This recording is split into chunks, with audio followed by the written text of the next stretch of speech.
Welcome back to the Stick 'em Up podcast. Brundi. We unfortunately have to start this episode on a bit of a somber note. Want to do this right off the top, but for those who haven't heard, NHL legend Claude Lemieux passed away earlier today, the day before this episode comes out. It has since been ruled a suicide. He was 60 years old. Absolutely tragic situation. There's everyone feels the same about this. This sucks so much. So there's not a lot we could say on it, but I think I can easily speak for both of us saying that best wishes to the Lemieux family. And you never know what people are going through. So if you got anybody that even have the slightest thought of they seemed a little off, check up on who you know. But Yeah, and it's one of those ones where it's especially like it's always sad, but it's one of the ones that's more shocking because usually when former players pass away and whatnot, it's they've been out of the game for a while. You don't really see them anymore. You just kind of know about them or through clips or whatnot. But we just recently had Claude Lemieux on our TVs.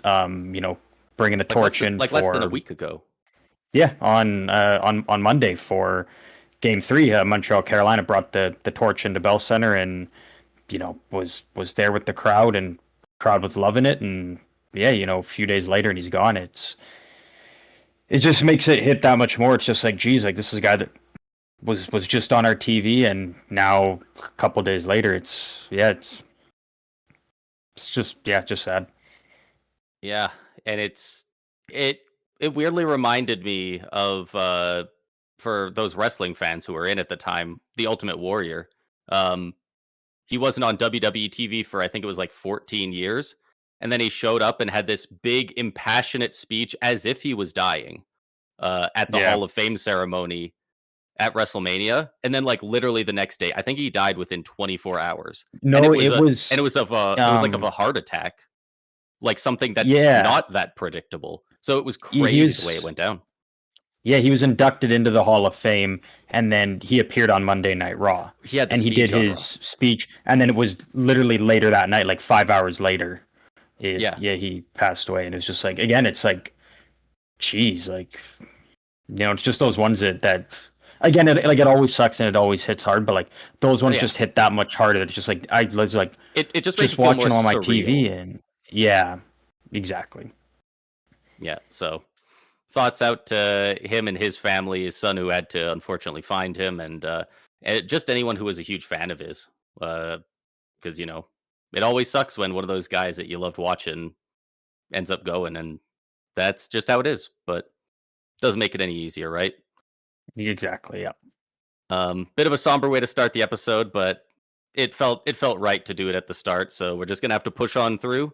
What do we want to go with next? Do we want to talk about the thing that happened, give or take 5 seconds after we started recording our last episode, or stopped recording our last episode? Yeah, I said let's start there. Last episode, we talked so much about prospects because we had zero news. We stopped recording, and immediately Evgeny Malkin signed an extension with the Pittsburgh Penguins. 1 year, $5.5 million AAV with a lot of bonuses in there. Thank God, right? Like, I don't want to see Malkin play anywhere else. Come on. No, absolutely not. And that's really all there is to say. It's a good deal for Malkin, good deal for the Penguins, and I'm just happy he's still there. Because again, it would just feel wrong seeing him go anywhere else. And great leader, mentor, everything for all their young guys that are coming up. Because they had a lot of young guys already kind of make the jump this year, and a lot coming up that look to be good. So again, learning from guys like Carrousel, Crosby, Malkin, Letang, like there's no better group of veterans in this league right now for young players to be learning from. Yeah, 100%. And he also has quite a few. I'm trying to find all of them here, but he's got a lot of bonuses on this deal. So like right now, that's just the way the league's going. Is a lot of bonuses for players now. Yeah, well, and especially because they don't have to care about the cap too much in Pittsburgh right now. But he could make up to $9 million this season because he's got $3.5 million in performance bonuses. $250,000 after 42 games played, so half the year. Another $250,000 for 63 games played. I assume that's around 2/3 or 3/4. $1 million for making the playoffs, and then 500,000 for each subsequent playoff round won. So if he plays all the games this year, he gets an extra $500,000. And if they make the playoffs and do some damage in there, he makes a ton more, and that's a win-win, right? Like, Yeah. Kyle Dubas will be over the moon if he has to pay this guy $8 million because they made it to the third round or something, right? Like, Exactly. It's yeah. So it's one of those ones that's good for the player and incentivizes them, but also yeah, it's good for the team because if you're paying them more, that means the team's doing well and getting good results. So yeah, you'll take that cap it's, overage hit any day to have a nice playoff run next year. yeah, absolutely, absolutely. Yeah, I don't know if there's much more to say on it, just because No, it's I just don't nice have that much else. it's nice that he re-signed there. Like, I don't want to see him Yeah. play anywhere else. I don't think it would work as well anywhere else. Like, he got No. drafted by the Penguins 22 years ago. Like, Yeah. there's no point in moving on. What else do we got on here? LA Kings have been speaking to Peter Laviolette about him coming on as their head coach. What are your thoughts on that? Because frankly, I'm struggling to remember a lot about Peter Laviolette. That was a name that I heard a lot for a while, and then it's been gone for a long time. I think he's a good coach. I just don't think for LA again. LA for me needs to either full on rebuild or retool because again, like you look at that team and you lose Kopitar. You're now going into next season. You don't have a first line center. You traded for Panarin. He's what 30, 35. Drew Doughty's getting up there. Goaltending was up and down. Like it's a team that just really feels like they're stuck in the middle. And as good of a coach as Peter Laviolette can be, it's not going to make the Kings a playoff threat by any means. Like it's just a team that really needs to kind of move out some pieces and even something similar to what St. Louis did. And if you want to give it a go then by all means, but It I mean, does sure, feel yeah. like they're one of those teams that they're not going to be good enough to do damage even if they make the playoffs. And then making the playoffs is going to be so much tougher. Like who isn't expecting the Sharks to take a jump? The Ducks to get even better. They already made it to the second round this year. You can't write off Vegas and Edmonton. No, like but they also have teams like the Flames and Vancouver Canucks and the Kraken in their division. So it makes it harder to tank. Like, this almost feels like a team that kind of needs to bottom out Yeah. at this point. Like I think there are teams like the Blues who have enough young talent that they can kind of retool into a window. I just don't see it for this team. Like they've got some good pieces, but it's just not gonna be enough. Yeah. Like, and unfortunately, like it almost does feel like it strip it down to the studs thing. Like I'm thinking you could probably move Brant Clark and Quentin Byfield. Obviously you're I moving was I was on that. Panarins and guys like that before them, but Mhm. I was on that train last year. I said if they lose to Edmonton, tear it down.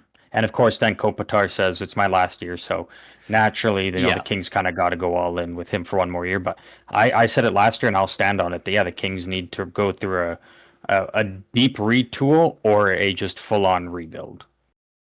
yeah, And I'll stick with that. yeah, So 100%. And really, who gives a shit who they hire? Because again, in my opinion, I don't think it makes a difference for them. yeah, maybe it makes a difference between them making the playoffs and not, which does matter, but as far as it goes affecting the outcome of the next year's championship or anything like that, yeah, I can't see it. Yeah, yeah. But the Maple Leafs are looking to interview Jay Woodcroft for Hmm. their head coaching position. Jay Woodcroft currently with the Anaheim Ducks, but His name continues to kind of be out there. Never landed a head coaching gig after being fired from Edmonton, and very good chance he could end up going to Toronto, and I don't hate that. So is he still under contract with Anaheim? I'm not entirely sure. It's Like, so hard to figure out like coaches and their contracts and whatnot, so I'm not right. too But sure. like, they wouldn't be allowed to be interviewing him. Well, if the Ducks gave him permission, I guess you're right. Right, you can give him permission for that. Okay. because you kind of have to for the most part with teams, especially their assistant coaches and whatnot. Otherwise, coaches will just be like, "No, I'm not going to join you guys because you'll just prevent me from ever going anywhere until my contract's done." Right. You know, kind of similar to what Vegas is kind of doing with Bruce Cassidy. Right, because he's their assistant coach or one of Yeah, the other coaches. I was gonna yeah, say I couldn't remember who it was. Quenneville is their head coach. I couldn't remember uh, where he fit in their system. But yeah, that makes sense. And frankly, like he's a good he offensive mind. It's he's a what the great Leafs are built offensive for. mind, and that's exactly what they need. Yeah, like Yep. they need to score more goals. They just need to be more fun. Like even if it doesn't Yeah. necessarily translate to full on success, honestly, one of their first goals should just be make the product watchable. They sucked Yeah. last year to watch. Yeah. Yeah. The players just need to have fun and enjoy coming to the rink. And I think that's something the Leafs struggled with quite a bit last year. So if Jay Woodcroft can kind of change the culture a bit there, you know, ignite that offense that the Leafs have. And at the end of the day, yeah, just make the players excited to go to games, go to practices, you know, be a part of the team. Like that'll totally turn things around for them. Because again, last year, it just didn't look like anyone was having fun. And, you know, it just looked like players were just slowly waiting for the season to end. So I think Jay Yep. Woodcroft is probably actually the most ideal candidate for the Leafs. For me, Yeah, I like think. as far as scheme fit goes, he's got to be right up there. Like it makes a ton of sense. Yeah. Um, Craig Berube the other day as well. Um, everyone's talked about them having this big meeting. He just incidentally bumped into Connor McDavid at the airport. Um, Craig Berube is Alberta boy, so coming home for the summer. He was just getting in. I believe it happened at Edmonton. Maybe it happened in Toronto. Whichever one it happened at, he was on his way to go home to Alberta, and McDavid also going home. He's from Toronto in the area.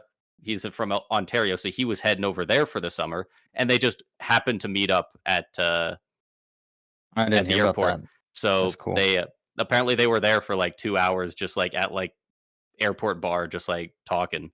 Let's Um, chat. and Interesting. Berube, not only is he just going to go home for the summer, but he was going there to interview for as well for the Edmonton Oilers Mm. head coaching job. Well, And I if mean, it went well with McDavid, that's kind of the fucking interview right there. right? I Do you was think the gonna say Oilers that's set like, that up? Do you think they I mean, planned for Berube and they're like, this is when you come out, and they're like, all right, McDavid, like meet him at the airport and you're doing the interview, and then he'll come meet with us, but like you're gonna be calling the shots because like you kind of have to with McDavid, especially when the reports are that yeah, it's not really a 2 year window, it's a 1 year window now, because McDavid doesn't really want to go into that final year and potentially screw the Oilers. He'd rather just cut ties potentially after next season if things go south. So yeah, you kind of just look at McDavid and say, who do you want, you know, to go all in next year? pretty Maybe Craig much. Berube. And frankly, Craig Berube, I don't think that's a fit. I think that'll go about as well as it went in Toronto. Like, No, I I think see. I think it would the go better Oilers are because I just too think high. Oilers would buy in though, but Edmonton would buy in. The problem is with Toronto is just a lot of the players are soft. Like you know, when you look at Edmonton, it's Nurse can get in there. You know, I mean, their bottom six is filled with a bunch of those guys. McDavid's not afraid to mix it up. Dryside, Hyman.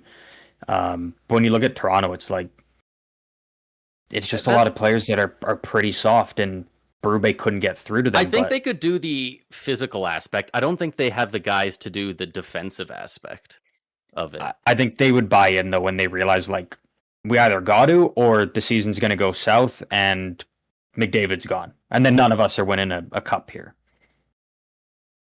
That's why next season's going to be very interesting for Edmonton, because it's going to be on like every player kind of knowing like we got to get it done this year, or I might as well request a trade because the team's in trouble now without McDavid, right? So it'd be interesting though. I wouldn't mind Berube going there.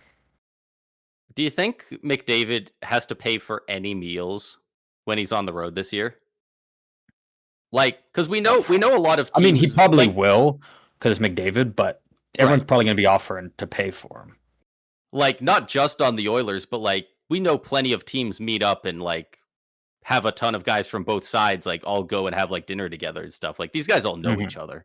You know, a lot of them play on juniors together. A lot of them play on Olympic teams together. All that stuff. A lot of them train off in the summer together. Like I wouldn't be shocked at all if, every time he goes to another team's favorite restaurant, they go there and they're like, greasing the wheels a bit. Like, hey, pretty nice here living in Nashville. Could be fun, could be cool. Like every team's going to be trying to wheel and deal on him at least a little bit. Most likely, it's going to be a weird year for him, I bet. Yeah, but also with Edmonton, they're also still wanting to talk to Bruce Cassidy, and have yet to get the opportunity to, as Vegas is still saying no. So, I mean, there's nothing else to say on that because we've already talked about the possibility of Bruce Cassidy there. But did you see what they said? I saw Bruce Cassidy say that he just wants to coach. He wants a job, but and I did kind of hear like some stuff was being said from Vegas, but I don't quite know exactly, and I don't want to say the wrong thing. So yeah, I got it here. So this was Kelly McCrimmon. So is he the GM or is he like the president? I think he's president of Hockey Ops. So he said in an interview the other day that the news of Bruce Cassidy not being allowed to interview with the Oilers is only news because Edmonton leaked it. Edmonton's got every right to. First of all, big fat lie, because they still had their coach they had Knobloch on the record. There's no way they were the ones leaking it.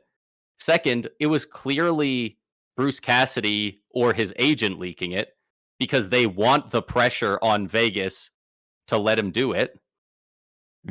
Third of all, it's not just news because somebody else leaked it. It's because it's a thing worth talking about because you're doing a shitty thing. Like they're basically saying like, yeah, I'm on trial for murder, but only because you found the murder weapon. But it's one of those ones of the knowledge, obviously. If Edmonton leaked it, yeah, they have every right to. Just like Vegas right now still has every right to say, no, you can't interview him. Like, it's just kind of a thing that's just going around in circles. But that's the thing. I'm so sick of the way Vegas is doing this because they're cowards. If they would come out and say, we don't want him interviewing in Edmonton because they're a good team with good players and he's a good coach, I would be so fine with that. But we know that's the reason. But they don't. But they won't say it. They're pussies. They won't say it. Who cares? But we know that's the reason. They keep saying it's going to be a distraction if we let them. Saying go do your thing is a distraction. What about how we're all talking about it right now? We're talking about you holding this coach hostage. We're all talking about it. This is a million times the distraction it would be if they just quietly were like, okay, go do the fucking interview. Like, like if they're doing an interview, all we can do is, as much as we cover the Peter Laviolette one, the Oilers are interviewing him.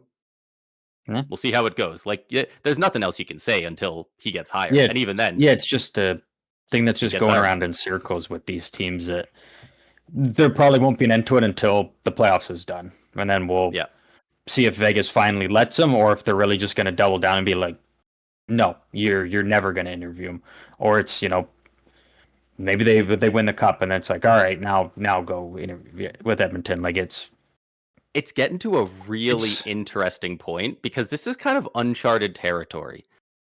There's so many things at play here. Gary Bettman, we know, is one of those guys that if you piss him off, he will make it his mission to fucking get back at you however he can. And he's the commissioner. He has more than enough ways to.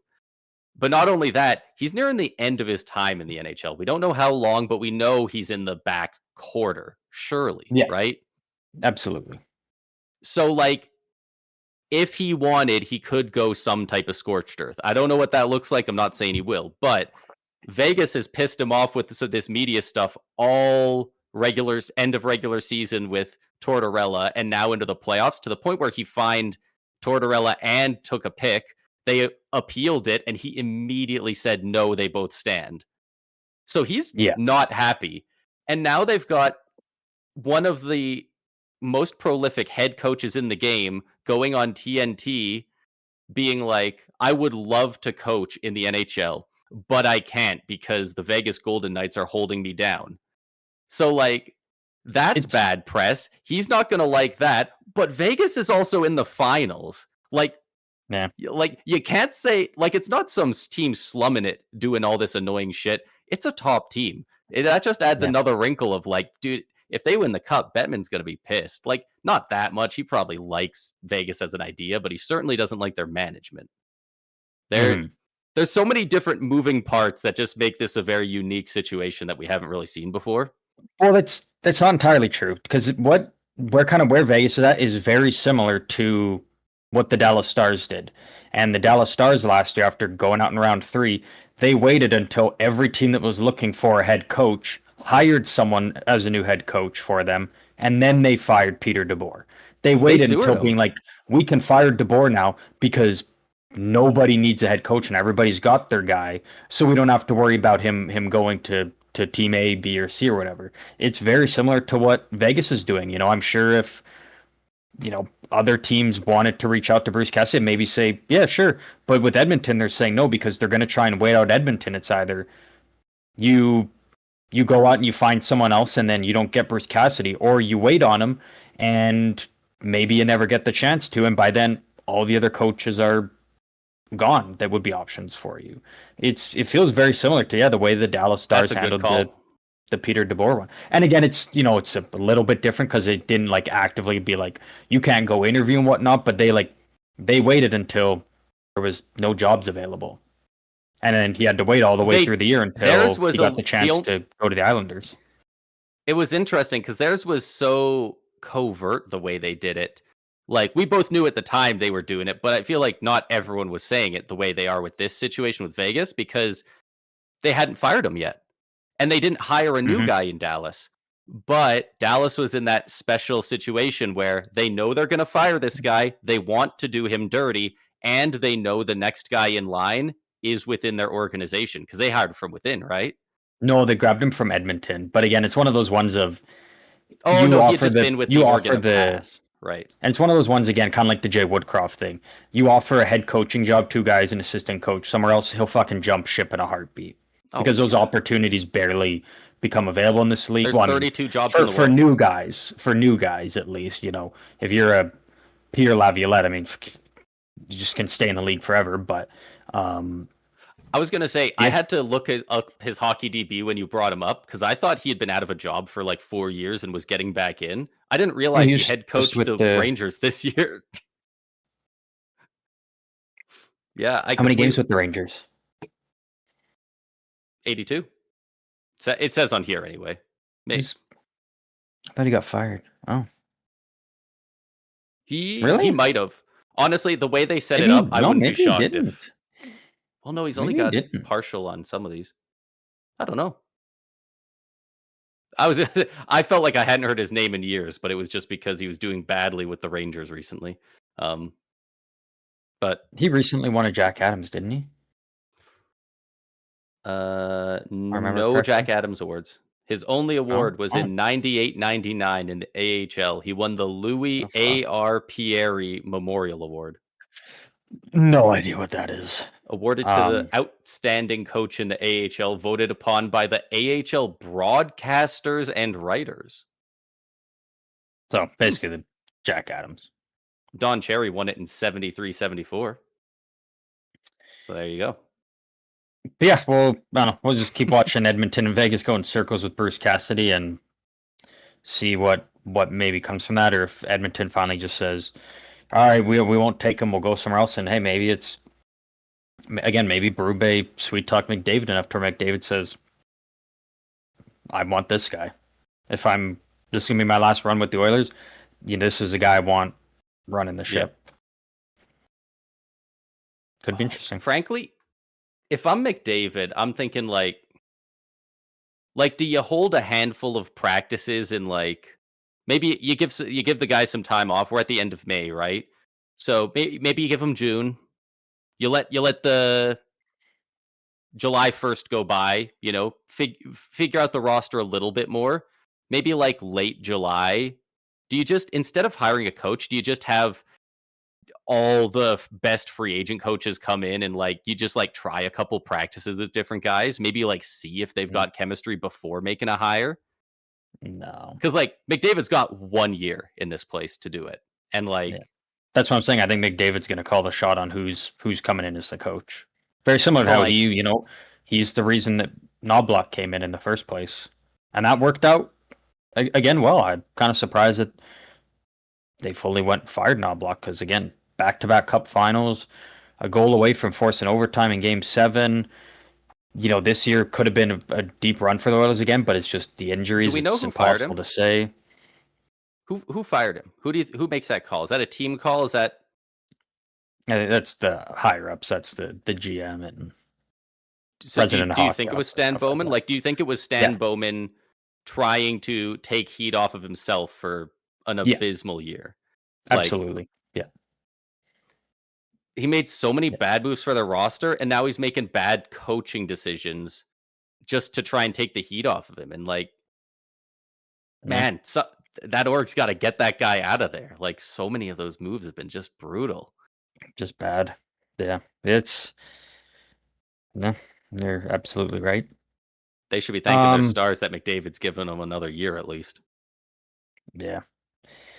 Anything else on coaches or anything you wanted to throw out there? Who was the schmuck who was looking through Blue Jacket prospects' phones?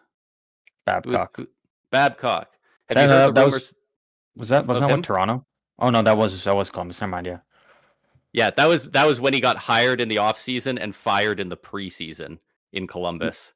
Last I heard, he's just said he's just happy being retired now.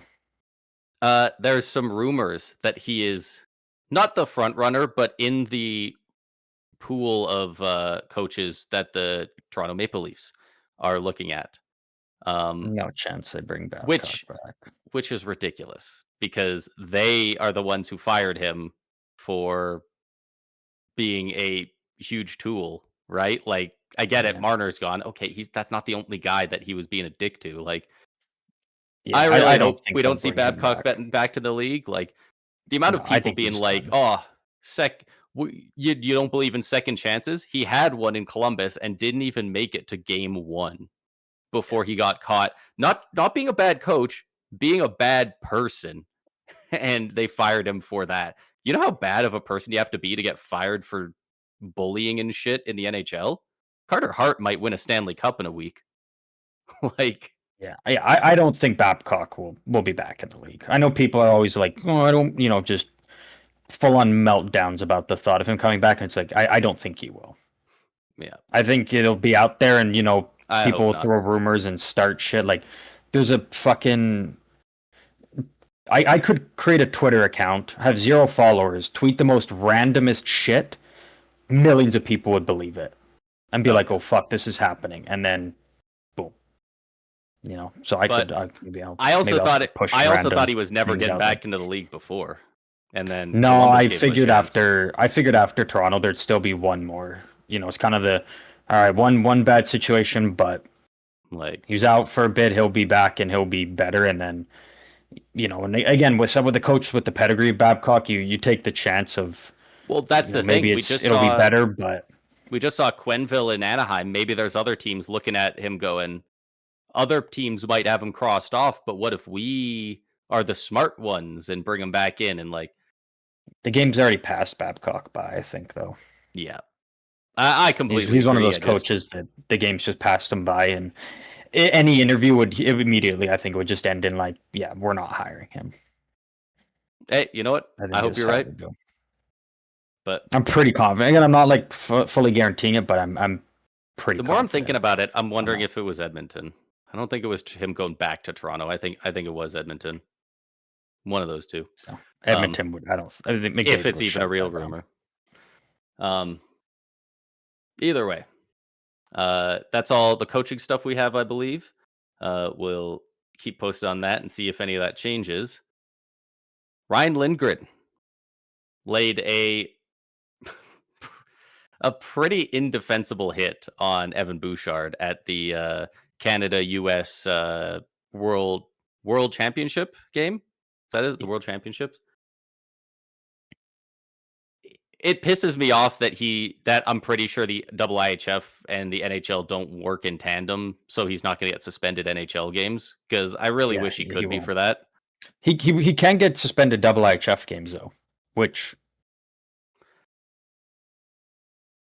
yes, yeah. I hope he gets suspended, and I hope he's pissed off about it, because what a douchebag, man. He led with his elbow for a while. That's one of those. Bad.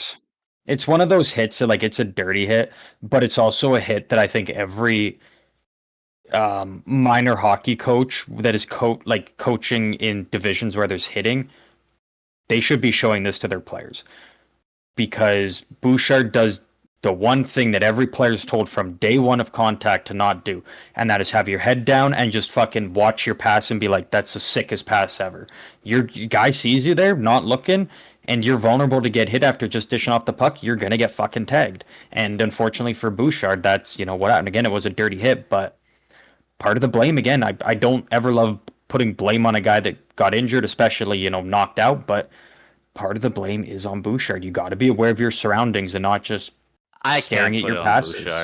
I'm not putting all of it on, but I'm saying part of it, because he could just dished it off to the guy right there and then just kept going. But he had to stare at his pass and just look away. It's like, you got to be. Yeah, it's the number one thing is you watching those passes. It happened.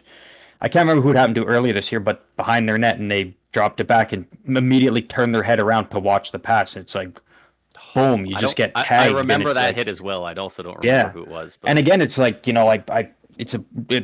one as well was a dirty hit, but it's also like, you guys know this. You don't watch your pass. You make your pass and you keep moving on with the game. And again, like, no excuse for Lindgren. It's a dirty hit. Generally, when you're talking about that, it's to avoid, to avoid getting blown up. And Bouchard was watching his pass.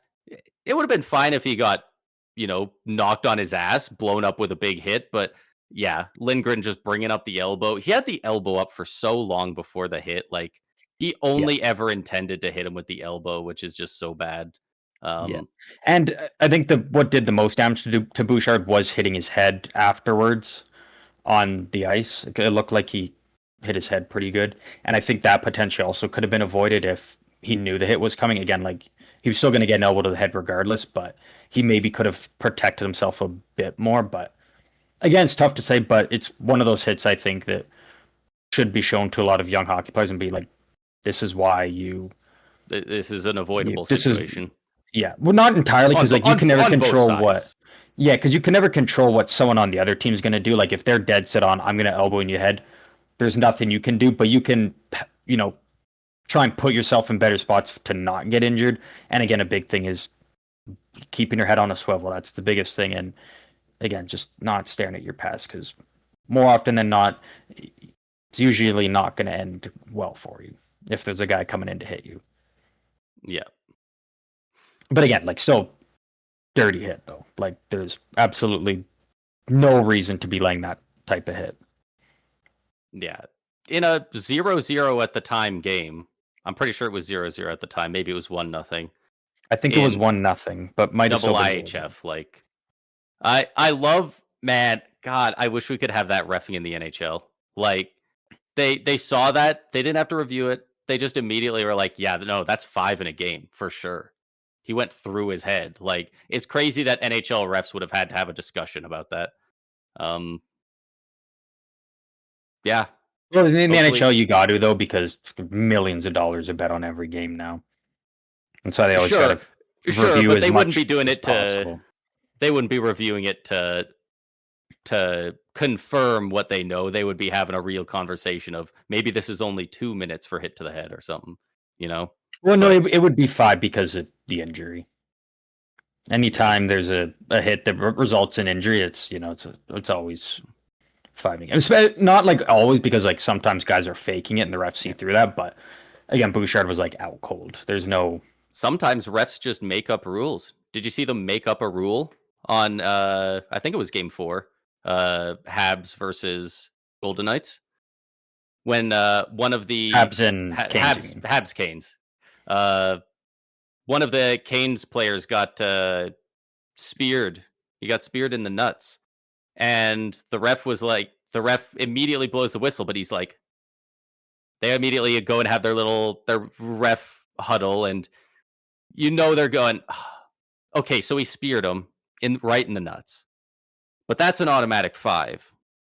Or at least a double minor, right? Like, and they're like, well, we don't want to call that. Let's just call it 2 for slashing, even though there's no slash. It was a spear right to the groin. And then they call it the 2 minutes for slashing because they don't want to call it a spear because then it has to be a bigger thing. And it's like, it's the same way as I'm pretty sure that was in overtime already, but like, come on, man. Like, it's the same as when guys slew foot other players and they always just call it tripping because they don't want to have to call slew foot. Yeah. And it's so annoying because, like, if it's a major, then doesn't that now deem it a reviewable play? And you can, well, I guess you can reduce it, but not change the play type of penalty. And since that's something that doesn't have, you can't get 2 minutes for spearing. So, like, man, what a fucking bowl of spaghetti that is the NHL rules. There's some things you can do. There's some things you can't.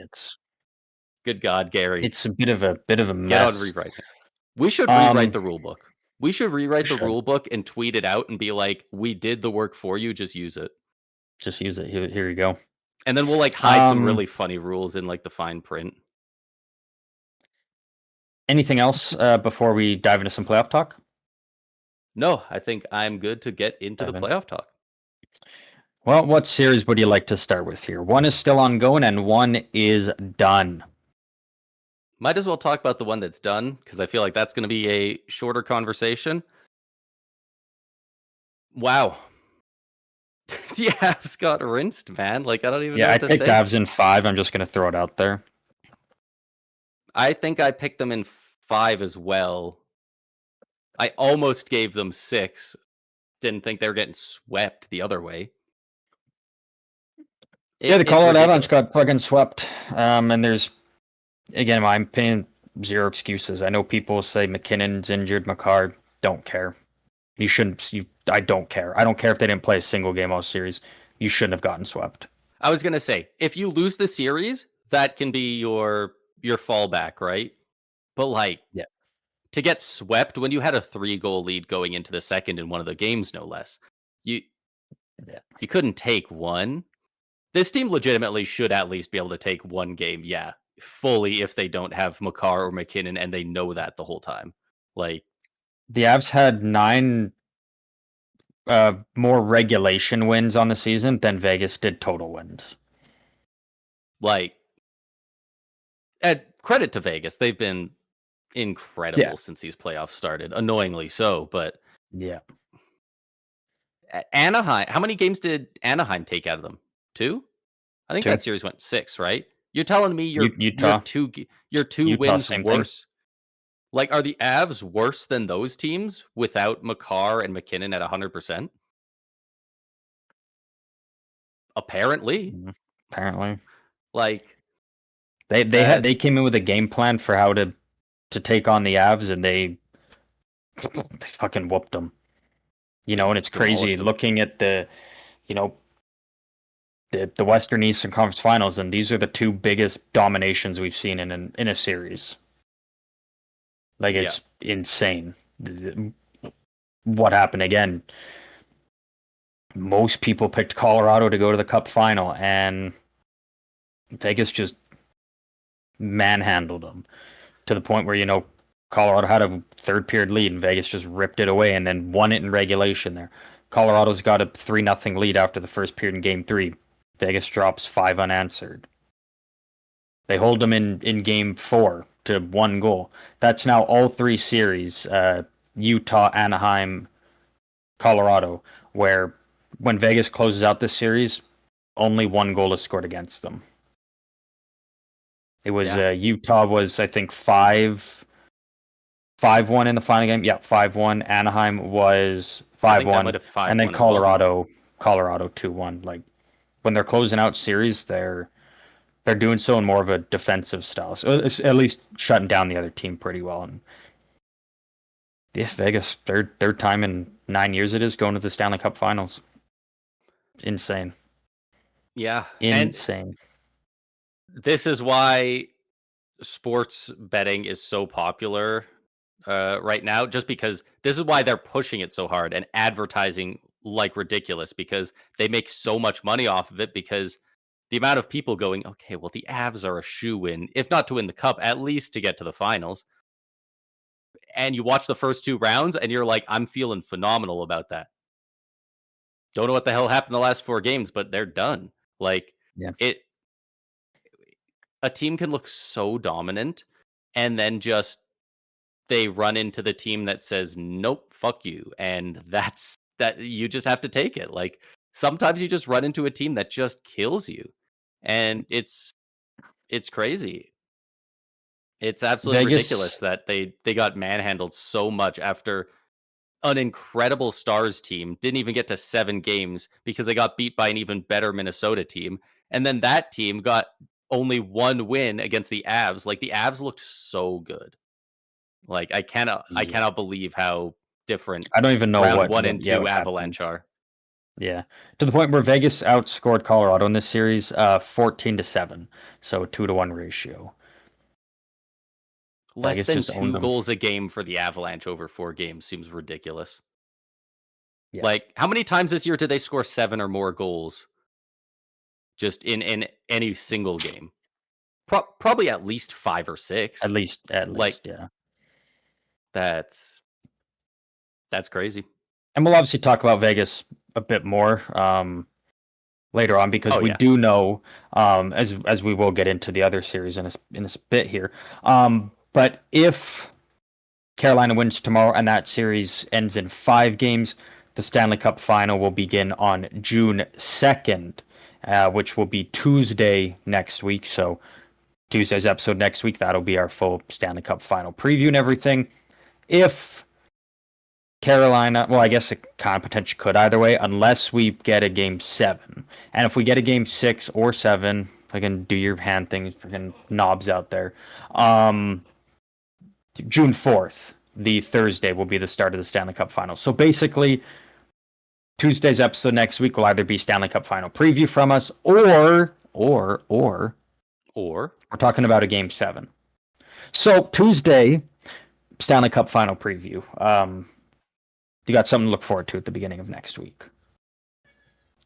I mean, Colorado, I don't even know what happened. Like, again, there's some injuries, but again, it's still too good of a team. Like, Nazem Kadri's your third line center. It's just insane. Can I ask why the hell he was their third line center? Brock Nelson was having a hell of a year. Brock Nelson was having a hell of a year. I don't think you just have to move those guys around. They have guys that can flex into the center role. I mean, he's like third line center, but they just kind of rotated their lines. Like, they just kind of kept rotating. So I guess I'll more directly ask it instead of fishing for it. Why the fuck is Gabriel Landeskog still in the top 6? That is not a top 6 NHL player anymore. He was their best player in the playoffs all around, in my opinion. Like, I don't know. He from the start of the playoffs to the end, he was in that Vegas series. At least he didn't look like. Well, I mean, everybody he didn't look like a ass. factor. Everybody. He always looked worse than his line mates, though. Like it. But also, he's just not quick enough to keep up with those higher skilled guys. Like, and obviously he means a ton to the team. The story he went through. He's their captain. Like, I'm not necessarily putting it on him. Landeskog, though. But, well, if anything, I'm putting it more on the coach for not moving Landeskog down the lineup when it's so tough to say, though, because Nichushkin was also out in Game 4. So the lines are kind of in a bit of a blender, right? So there's a lot of guys you can point at this Avs team and just be like, they just didn't rise to the occasion. Nichushkin was not very good and missed the end. Lehkonen, it was usually, has made his whole career off being off a playoff stud, kind of just went ghost mode. Parker Kelly can't throw anything on him. This fourth liner, you can't expect, they did what they could. Ross Colton, that's a guy that's out the door, I think. I was going to say, I wanted to highlight a couple players and just ask you, do you think they're staying or not? Or not even what do you think will happen? What do you think they should do? So we'll start with him, Ross Colton. Yeah, he's got to go. Making too much money for a guy that's pretty solid defensively, but the offensive upside is just not there anymore. Marty Necas. Yeah, hold on to him. He's making $6.5 million for another month, and then he's making 11.5 for, I believe, 7 years after that with a full no move. Marty Necas disappeared hard in that Vegas series.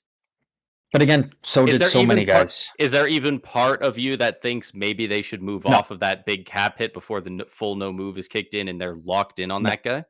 No, because for all we know, he could have an injury. And by that logic, move off McKinnon and Makar. Because those are big cap. Well, actually, Makar's not a big cap hit, but Necas, first full season with the Avs, he had 100 points, a plus 47. And he worked so well with McKinnon because he can match that speed. So I think you hold on to him, and yeah, I'm not worried about Necas, and I wouldn't be shocked if he had some kind of injury. It would be interesting to see. Like, I just know that I've been seeing a lot of Hurricanes fans saying that like this is kind of the guy he is. He's always been phenomenal in the regular season and then disappears a little bit in the playoffs, especially in the goal scoring department, which he was a point per game in these playoffs, 13 points in 13 games. Yeah, but one you could goal. Just throw it right back at Carolina. That's any player on the Canes for the most part too, still. Maybe it's just a Carolina thing.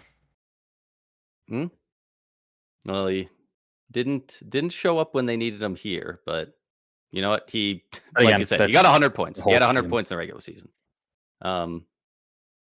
Gabriel Landeskog, do you think there's any... I don't think you can move that contract at this point. You don't think you can find somebody who will take $7 million for Landeskog for 3 years? No. Like, I don't think so. Like, and if you do, then you're giving him away. You're giving him away for free, though. It's future considerations. Yeah. But so again, maybe Colorado can weaponize that $7 million cap space, because look at their roster. What player wouldn't want to go there? Nah.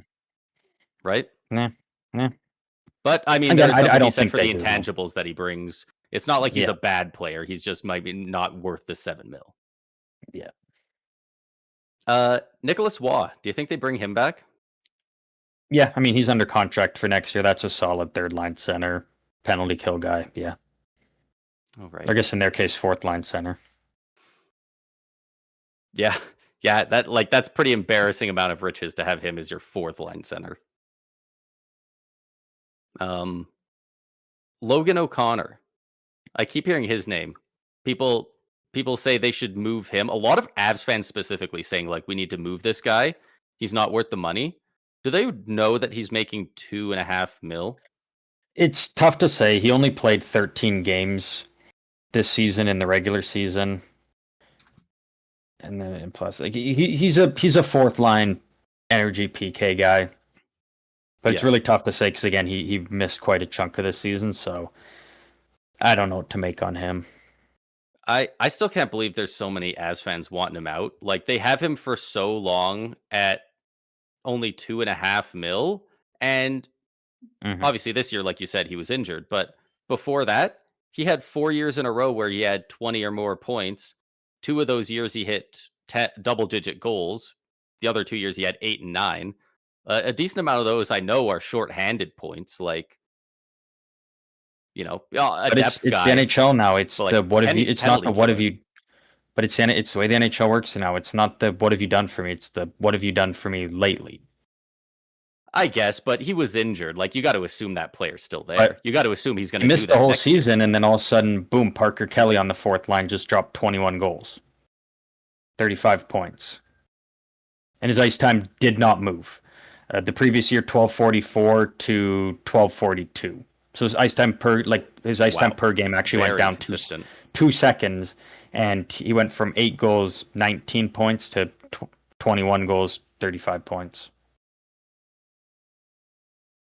He's going to be a good player for them too. And he's a plus 18, so it's like I'm just very curious. It's so bad when you look at Colorado and right coming out of the gate to start the season, steamrolled teams, top team in the league majority of the season. You get to the trade deadline. You add Brett Kulak, who's a great third pair playoff defenseman. You go out and you get Nicholas Waugh, who's a great third, fourth line center and PK guy. And then, you also get Nazem Kadri. He's like, you go from already being the best team to making all these great additions. They were already doesn't so matter good, what and then they brought goalie you. Yeah, it doesn't matter what goalie you were playing; they were doing good. It's maybe should have gone to Blackwood in Game 3 a little bit earlier. He played really well in that Game 4. Wedgwood was a bit shaky, but I mean, Wedgwood played great all year. I can't fault the coach too much for not moving off him just yet. Absolutely not. But absolutely not. Maybe a little more proactive would have been nice, but yeah. I'd like to see them bring Burns back, though. I think he fit in well there, and I think I don't think he's done yet. I don't think he's done in the league, but I mean, why wouldn't you bring him back? He's a solid. I think they have better guys for you. Who? Like, I think Sam Malinsky has kind of taken his spot as like their secondary offensive option. Burns was a solid third pair. I think he just got plus burned 33 in the regular season. Yeah, but it's the Avs. They're good in the regular season. They're looking for playoff guys, and Burns was just getting burned. He was getting burned against those faster guys when he was out there against them. But that's the same as he's the kind of guy that if he's full, you have a fully healthy roster, he can work as the third pairing guy. But if you have any injuries, he's not really a guy you can move up. No, I'm not taking any Brent Burns slander. I think they should bring him back because I also think he's great for that locker room because I do think that's a locker room that is going to be in absolute turmoil throughout the offseason. And I think they need a guy like him. Like if you move out him and Landeskog, you're moving out both. You got to keep at least a lot. That's fair. Yeah, and Burns, he's cheap. Probably I was going to say he's not going to cost him a lot, but it's a mil and probably none of that signing bonus shit. It's just here's a cool mil. Come back. Let's try and run it back. I think they'll bring him back. It's going to happen next year, I think, and it's going to suck. But I think his Iron Man streak's going to get broken next year. I think he's going to get scratched a couple of games. I think they're at the point where coaches are too scared to do that now. Well, that's the thing. That's why I'm almost saying if they're too scared to do it, then I think you need to not sign the guy. Like, I don't think he helps your team being in that often. And he was a beast last year. You just need to watch more Colorado games. I know Colorado only cares about the playoffs, and that was his worst time of year this year. But again, everyone on that team looked ass though. Come the third round. Yes, but he no one looked great in round one. Bad. He played the same and was now getting shit rocked. Like he's not fast enough to defend against other teams' top or middle six guys. Like they were just burning him around the outside. That's the thing with the injuries of the Avs. Like Makar gets injured, it's everybody's got to step up. Like Sam Malinsky was playing top pair, and he looked fucking awful. Like it's one of those things. Again, it's like losing Makar hurts, but then it's everybody being forced up into a spot they're not used to playing in. And it's like Malinsky now goes from playing against William Karlsson to now Jack Eichel, Dorofeyev, and it's like, fuck, that's a big adjustment. Like, and to have it happen so quickly too in this series. Yeah, well, I guess not really because Makar was gone from the beginning. So it's like you go from, you're just going. You're like, all right, going up against Vegas. These are my guys, and it's like, oh no, you're you're now going up against the top line. You're going up against the top power play, and again, I think it just injuries did hurt, but again, that's not an excuse for Colorado. No, that team is just too loaded. I have the dog and the cat going fucking ballistic here. So I'll be back in a quick second. I'll just let you do that. If you want to jump to Carolina, are you just going to jump to Carolina? Yeah, unless you have anything else on Vegas or Colorado. I think we covered it pretty good. We can come back to Colorado in the off season, and okay, I got the timestamp. I'll be back in like pretty soon here. Yeah. Carolina, Montreal. The first game that at least I didn't. I don't think anyone expected. Carolina getting blown out as they were 8-0 in the playoffs, and after that they said, "We are done letting the other team take shots. We are done losing." And they rattle off 3 straight. Carolina is up 3-1 in the series.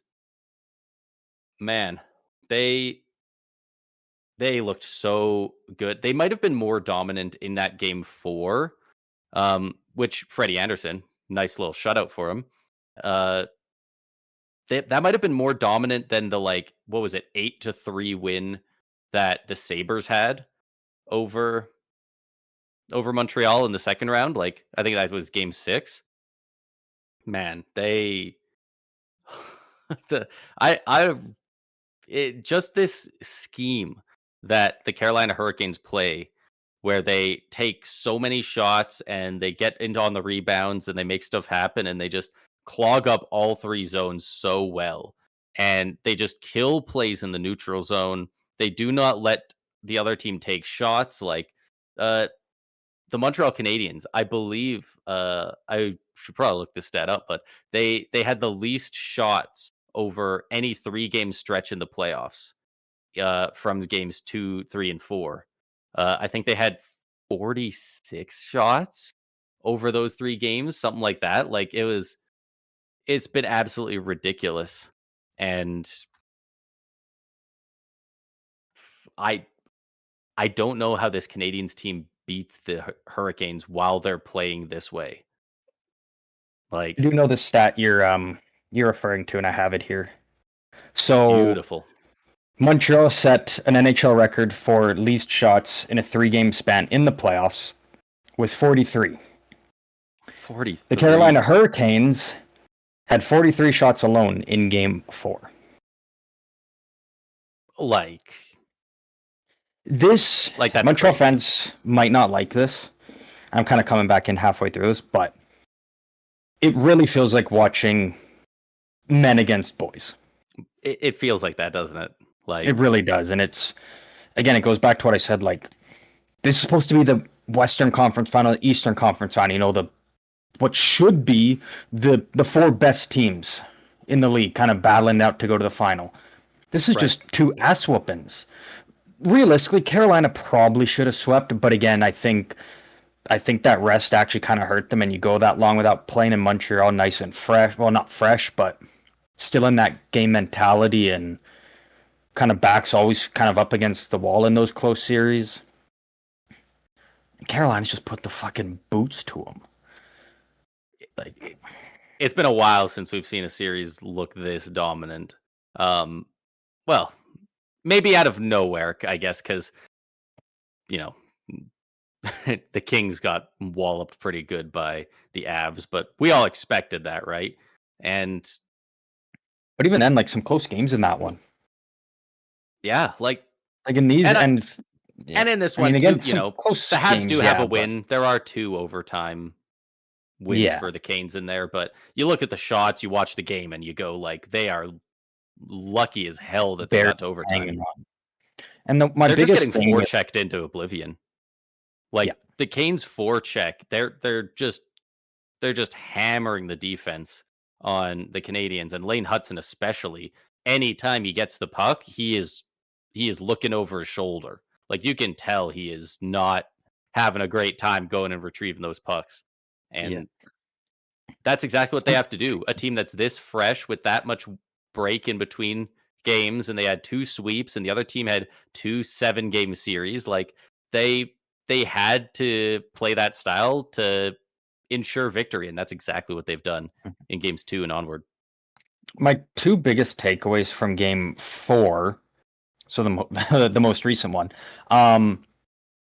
is holy fuck, you pay a guy to constantly just be watching tapes of the game, your video coach, and you know right away if a goal happens, like, should we challenge? To the point you have to waste your time out in the first period to decide, are we going to challenge? To not even challenge it then, and then the whole game just got away from you after that. You don't challenge it, and I mean, you shouldn't have, because I knew right away it hits Aho, but Aho's across the blue line, so it's not offside. I don't know why I even felt the need to. Did you see St. Louis' face after the refs came over and asked him the final time if they're challenging? Oh, I don't think so. Man. I don't remember a time, certainly since his playing career ended, where he looked that mad. Oh, really? And he has to go, no, right through his teeth. He's so mad. He's going, no, we're not going to fucking challenge it. Because he knows he wasted his time out. He looked so mad at the video staff that he should. So how does he end up using? How does he end up even using that timeout? What do those guys say? Do they tell him? They say, we don't know. Is it offside? Do they go, we don't know? Give us more time. Call it. Like, what did they say? Yep. I'd love that's exactly it. To know it, because I think that's what it is. And then you don't challenge it. And again, you shouldn't have, because you would have just then been back on the penalty kill. But then a minute later, Jordan Staal. A minute and a half later, Stankoven. And Carolina just sat on that. No goals were scored after that until Svechnikov's empty netter. Like, the game just so got away from Montreal at that point. And you didn't have a timeout. Like, I would have called the timeout after that Jordan Staal goal and been like, we just got to settle the fuck down. We don't even need to score this period. Let's just get out of this period down 2, regroup, and try and come back. But then you're down 3 rips. You can come back, but nope, you're rattled. You're down by 3 now, and it's. And then you're down 3-0 going into the third period. This was my second thing. At one point, you were getting outshot. I believe it was 15-0, and the final shots in the third period being 20 for Carolina, 3 for Montreal. You got 18 shots. I mean, it's better than your 12 or whatever, but it's like 20-3 were the shots when you were down 3-0. If they scored on all 3 of them, it still only would have tied it. Yeah. Yeah. It's absolutely ridiculous. And didn't they have another stretch of like 18 minutes where they didn't get a shot? Like, I'm pretty sure they had like almost a 20-minute period where they didn't get a shot. And we already saw earlier in the series in one of the overtime games, they hadn't had a shot for like 22 minutes. And then the Canes scored and won the game. And like in game 7 against Tampa, they went like 17 or 16 minutes without a shot at one point. Like, there's a weird amount of times for a team in the conference final, they've gone a long time without a shot. And I'm pretty sure one of their shots in the third period was on the penalty kill, and they went and dumped it down the ice, and they just happened to get it on net. It hit the net. I'm pretty sure that's one of their 3 shots. Yeah, I mean, again, it's like, is Montreal a bad team? No. Do they have good players?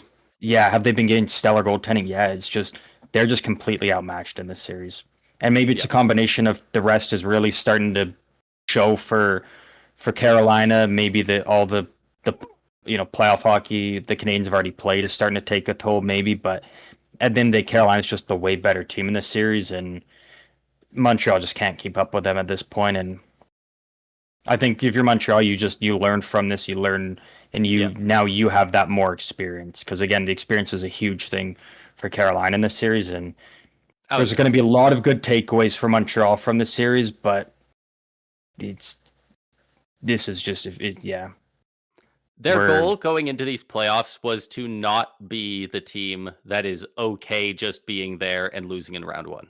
As soon as they got out of round 1, now they're playing with house money. And then they beat the Sabres, who had a great year. Like, now they're truly, it's all gravy. So Yeah. Yeah, I can't even feel bad for Habs fans because This this is a is team the that's going to worst. dominate the next 15 This is years. this is the worst their team's going to look for the next 7 years at minimum. Like Mhm. all their best guys, Suzuki, Caulfield, Hudson, Dobesh, they're all going to get better. Is Demidov 20 yet? Did he hit 20 years old finally? I think he's 20, yeah. Like it, he's ridiculously young. Uh, Michael Hage hasn't even gotten in to the league yet. You know, we don't even know what's going on with Reinbacher yet. Slavkovsky is still going to get only And a lot better. of those guys already on long-term deals on good cap hits too, with the cap only going up. Like, yeah, like you're going to it's have your core of guys in like 2 years taking up like 40% of your cap. And it's like you've got 60 now to fill out your goalies, your fourth line, and your bottom D pair. Like, it's insane. yeah. It's nuts. So the future is bright for them, but yeah, I think I picked Carolina in this in 5, so I'm feeling very good about that. They're going to be I going back home, and they're think I going to might have be given like, him 6, but I think you did Carolina in 6. Yeah, I could be wrong though, but they're going to go back home, and it's we beat Montreal here. We now get 3 days off, and they get to start the Cup Finals in Carolina. I have an idea here. Which is kind of What? crazy because Vegas won the Pacific, but it doesn't matter who wins this series. Vegas is on the road to start the finals. Yeah. And you know what? It probably doesn't matter who would have got to the conference final. That probably would have been true. Yeah, actually, good point. Like who had more points this year, Vegas or Philly? I bet it was close. I bet it was a lot closer than it should be. It's definitely Vegas, but it probably was close. 95 to 96? Is it? 98? Philly had 98. Ottawa was 98? wild card 2 with Like 99. Yeah, and it doesn't matter what team. Vegas, top of any the playoff Pacific, would team have in the played East. whoever. And I want to say though quickly, That's so goofy. because I know people are complaining about Vegas being like they shouldn't have been the playoffs, yada yada yada. They were still they were still the fourth best No, team in the I'd rather West. complain about the Avs just not winning. Yeah, I mean overall, like points wise, Vegas was fourth in the West. Like, wow, just because they had the lowest, like a low amount of points to win their division, who gives a shit? You know, people want 1 versus 8 back, but if an 8 seed goes on a run, people are probably going to bitch about it because they're going to be like, they didn't deserve to be in the playoffs. This is why the Stanley Cup playoffs are the best, because anything can happen. This dominant Avs team just got pee-pee whacked, just up and down the block 4 straight, and like just got utterly dominated. damn, hit him with the pee whacked. It's just the way it goes. That's tough. It's just the way it goes, man. Just got fucking doinked right on their tallywhacker. God damn. Hate to see it. It's also pretty crazy Mitch Marner going to the Cup final. We didn't really mention that, but we should throw that out there. But we'll also talk about that more on Tuesday's episode, because that'll be the preview. That'll be the Cup final preview. We ain't talking about no more Game 7. All right. I got a question for you. Going into next season, assuming none of their rookies take a massive step that we're not foreseeing, what does the Montreal Canadiens top 6 look like? Well, Caulfield, Suzuki, Slavkovsky, Demidov. That's 4 right there. Who else is in there? I mean, Laine's not going to be back. I doubt it. So, because I have a guy in mind that I think would be a very fun fit for this team that they would love to have. And you know what? I'll open it up from just Montreal. I'll say either team in the Eastern Conference Final. I've looked at a couple teams. Not a ton of teams can swing this, but somehow both the 2 teams in the Eastern Conference Final are great candidates for this. Somebody should offer sheet Pavel Dorofeyev. See, I keep thinking that, but Vegas is going to find a way to get him signed. It's Vegas. They'll find a way. Maybe. I mean, I'd love to see him get out there and you put that extra get offer pressure sheeted, on him. but the teams have to wait till July 1st. Right, but right? Like it's not like they can wait till the playoffs end and then immediately offer sheet them. It's July 1st. They want to go out and get some shiny toys, and now they've got to worry about their shinier toy leaving. Like that's going to mess with them trying to do a lot of stuff. Like, but that's what I'm saying. So when it comes to the kick tires on that, it's like what I said last episode. Like come draft time, William Karlsson's traded for a 5th round pick or whatever. Or maybe teams actually are willing to pay a lot for him. Like they'll start dumping guys. Tomas Hertl, he'll be dumped if that's what it takes to keep Dorofeyev. McNabb, they don't have loyalty to their guys. And Dorofeyev's a huge part of that core, that future there. So they'll just start dumping whoever they have to keep. I mean, again, I'd love to see him be out there and get offer sheeted, but knowing Vegas always finds a way to keep their guys. I was going to say, they're not going to dump those guys if then nobody puts the pressure on them. Like if somebody does, and maybe it's a price point maybe it's a price point Vegas will match, but is a little bit higher than Vegas wants to offer, Like you might be able to at least handcuff them a little. And I mean, this is a team that is in the Cup final. Everyone should be wanting to handcuff them because that's my thing. Is final boss you have to go through.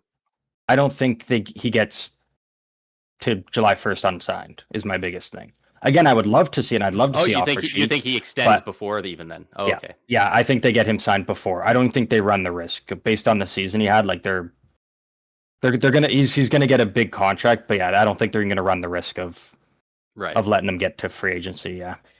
Oh, okay. That makes sense. That's fair. Yeah. But again, like I'm all for it. I love offer sheets. I want maximum chaos, but again, it's Vegas. They'll if they can't make it work by the draft, that's what I'm saying. Like guys will just start dumping whoever to open up enough money to sign them the next day or late. Like I wouldn't be shocked if it's like, oh, William Karlsson traded for a 3rd. 5 minutes later, oh, Dorofeyev signs a 8-year deal at 12 or 13 mil or whatever. It's just one of those fun things of like, there's always a team willing to let somebody off the hook. Every time the Rangers handcuff themselves, Anaheim's there to take whatever contract off their hands. But San Jose, with the Goodrow, yeah. But like, man, they're saying no to they're fucking with the media. They're signing Carter Hart when other people wouldn't. They're not letting people interview for coaches. Like, it would be really fun if they were going around pissing off a lot of people, and then everyone was just like, "No, we will not take Hertl. You can't pay us to take that cap hit." And then they get a $12 million offer sheet for Dorofeyev on their desk. You have 1 week, go. Like, it's probably not going to happen. There's like a 2% chance, but it's a very fun 2% chance. God, I hope we get some offer sheets. There's more offer sheet eligible teams than I thought right now. Yeah. There's a lot of guys that could potentially be out there to get offer sheeted. Yeah. Well, there's only, I believe it's 4 or 5 teams that can't offer sheet to the maximum salary range. Like I thought way less teams, like Tampa Bay could offer sheet a guy for 12 mil. And I was like, what? Because that's what is that one? Because I think is it 3 or 4 firsts? But yeah, but Tampa doesn't have their first next year. But apparently you can slide it. Like you can apparently you can offer sheet for up to 1 year in the future, I believe it is.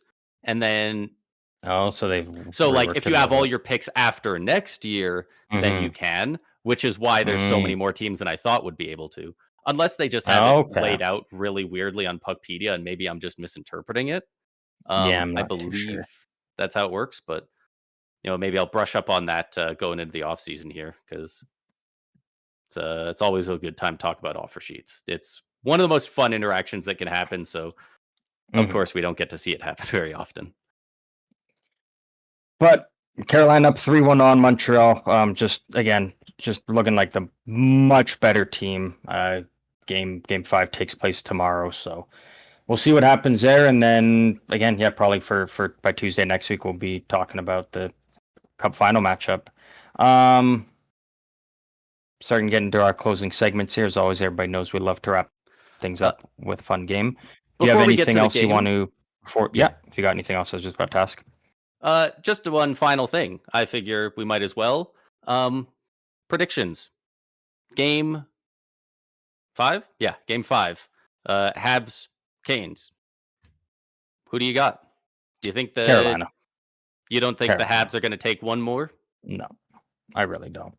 If they came out that lifeless in the third period, when it's basically like you go down 3-1 against Carolina, going back into Carolina, you're not making the Cup final, and they came out that flat. So that was the period. That's the period where I just said it's done. If Montreal came back and made it, a 3-2 game and was pushing later, even made it a 3-1, but like just couldn't bury one, and then Carolina gets empty netter and no goals. Yeah, but just to come out so flat crazy. and lifeless, it's like I have a hard time seeing Montreal get anything. And I'm going Carolina for that one. I think we're going to get a weird game where Carolina's system is a bit looser and the Habs find a way. I think we're going to... Something about this Habs team just says never say die. I think they're going to get one more game and go out in 6. Frankly, after watching the last 3 games, I don't even... It's crazy because I respect it. After the last 3 games, I can hardly even picture it the way the Canes are playing. But I mean, Game 1 happened. The sport's so goofy, man. Any game could be any score. It is absolutely. But closing segments here, everybody knows as always, we love to wrap things up with a fun game. Busy last couple of days, so today we're just going to go with a nice, old, easy Guess Who. For those unfamiliar with Guess Who, pretty simple. I've got a player here. I actually do not have a player here. I decided for this one, we're going to do a fun little Chat GPT one. So I'm going to ask Chat GPT right now to give me a random current NHL player. And Braden gets to ask me yes or no questions, try and narrow down the player. Pretty simple. Everybody knows this game by now, so let's see here. Give me a random NHL player, current NHL player. That is important. And we're getting a player. I'll have a player soon here. Okay. Interesting. Can I have before I start the official guessing, can I have one player specific guess? Yeah. To see if I can throw the dart blindfolded? Absolutely. He's in the news a lot because people just will not shut up about him, no matter who wants to bring him up. I'm just going to throw out a Mitch Marner guess. Fuck off. No. Dog's humping a pillow. Hell yeah. No, it is not Mitch Marner. But instead of the normal hint of that hint would be too much. Because as soon as you get that would actually be too much. This player is guessable though. Like it's okay. It's definitely doable. That'll be my hint. Because the other hint I was gonna do one afterwards once I say it. Yeah. And I'll tell you what it was. You'd be like, oh yeah, that'd be too much. Yeah. And the record is still, what do we got here? 7. 7. So it would mean basically 5 questions and then guess the player. Very tough. Very tough. You did that with Rupe hints too. It's pretty nuts. Wow, actually. But you may begin whenever you're ready. Okay. I've got an idea. And I don't know how it's going to work out, but we're going to try it. I like it. This player's last name. Does their last name start with a letter in the first half of the alphabet? So LMN. So M or earlier, I think would be the first half. So from A to M is the first half? Yes. Does his name fit in that range? Is what you're asking? Does his last name start with the letter from A to M? From A to M, yeah.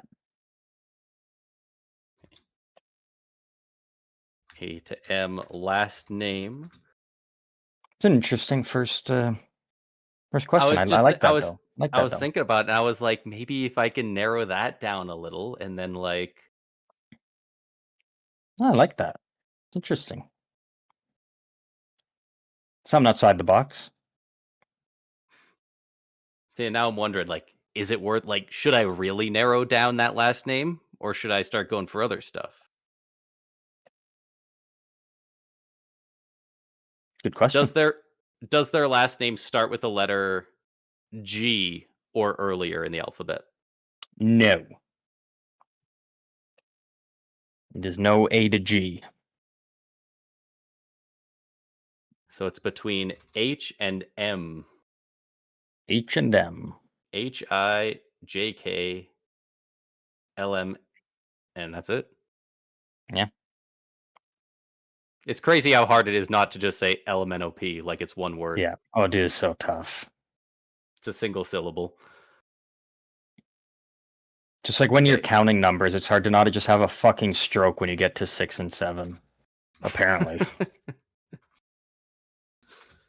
So his last name starts with only one of 6 letters, which is actually not bad for the first 2 Yeah, guesses. it's actually pretty good.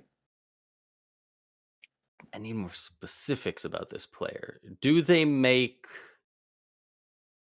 $6 million or more AAV? Yes. Okay. Yeah. So we got 6 mil plus AAV.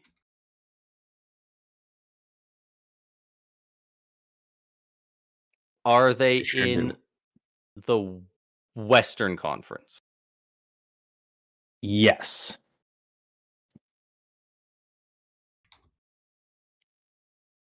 Western They are in the Conference. West. So where we're at now for everybody home who wants to keep tagging along, Braden has one more question, and then he has to snipe it with a guess if he wants to set a new record, which we're always out here trying to do. We're always out here trying to break records. You said this is a doable player. This is a Absolutely. solid player. Yeah. Oh, is that a good question or is that a bit too specific? Shit.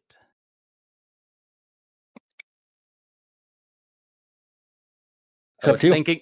I was thinking about asking if this player appeared at all on our top 50 players in the NHL video that we did at the start of the Mm. season. But I think that might be a bit too specific. That might be a bit too difficult to more than likely they aren't on there, and if it's a no, then I'm just screwed. Yeah, if it's a no, yeah, exactly right. That was one that's a high risk, high reward question. Yeah. I only have one more and then I have to snipe it. I Yep. think I just got to narrow down the position. Is this player a forward? Yes, they are forward. Okay. All right. They are a Forward, forward. Western Conference makes 6 million or more AAV. Last name starts with HIJKL or M. NOP. No QRS, P. baby. I mean, so like obviously there's some big names in there. There's not Makar because he's a defenseman, but McKinnon, McDavid are uh right there. Um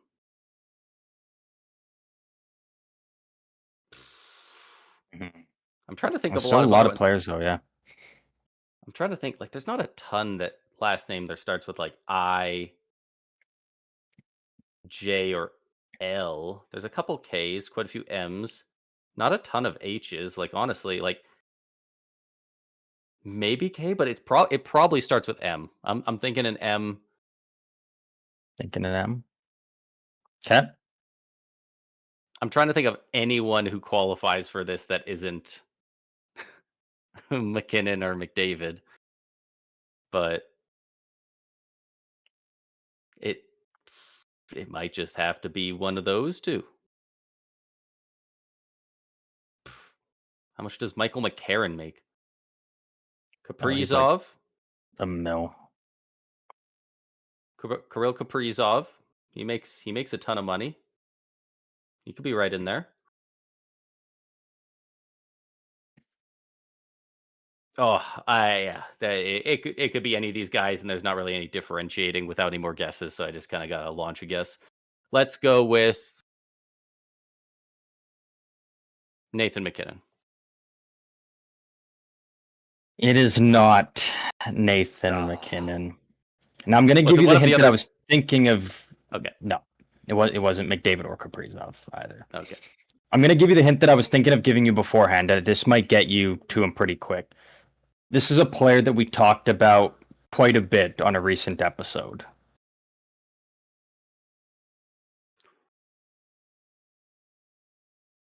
Evander Kane? Did we talk about Evander Kane? Good guess, but no. Actually, I think he's under $6 million.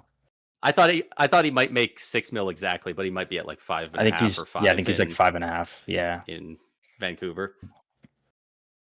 Plays on the Ducks. On the Ducks. Who the hell? We talked about him quite a bit. He's a forward. We didn't talk about. Starts with an M. Okay, I was gonna say we didn't talk about Killorn that much. M. M. McTavish. Mason McTavish. Yeah. McTavish. He's making 6. Yeah, he's making like 6 point something, right? Or is it 6 even?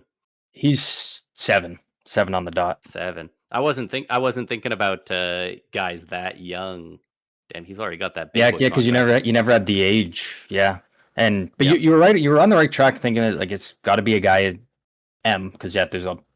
The more you kind of look, it's like damn, M's a pretty common. M's pretty common. There's a couple K's, and then the other ones are very few and far in between. Like I can't think of a ton of players that have a last name that start with I.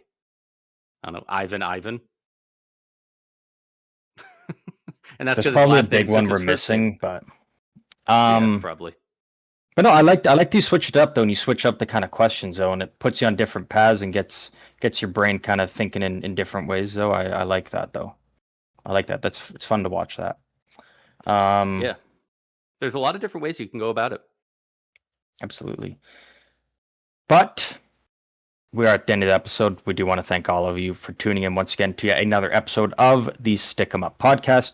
If you want to talk hockey, let us know your thoughts on what's going on in the playoffs. Give us any of your predictions for the wrap up of the Eastern Conference Final or the Stanley Cup Final. Anything and everything surrounding hockey. You can do so through any of our socials. They're all linked down below or over on YouTube as well in the comments or community section. Get it, Braden. Most likely, it's not a guarantee, but most likely, come Tuesday's episode, we will be doing a Stanley Cup Final preview. And it feels like the season just started and we already getting near the end. But before we can get to all that fun stuff next week, to wrap this one up, I must ask you, as always, final thoughts. Final thoughts. Congrats to the Canadiens on making it this far. Final 3 teams. You outlasted the Colorado Avalanche. That's pretty sick. Yeah.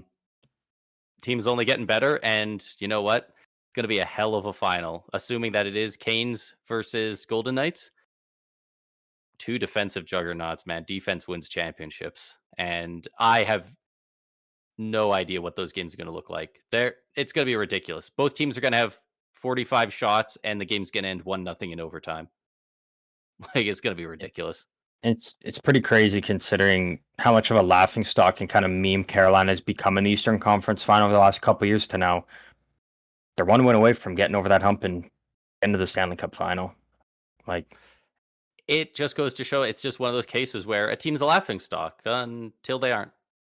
Yeah. And then all of a sudden they aren't. Like, all of a sudden Toronto could win a cup and then all the jokes are gone.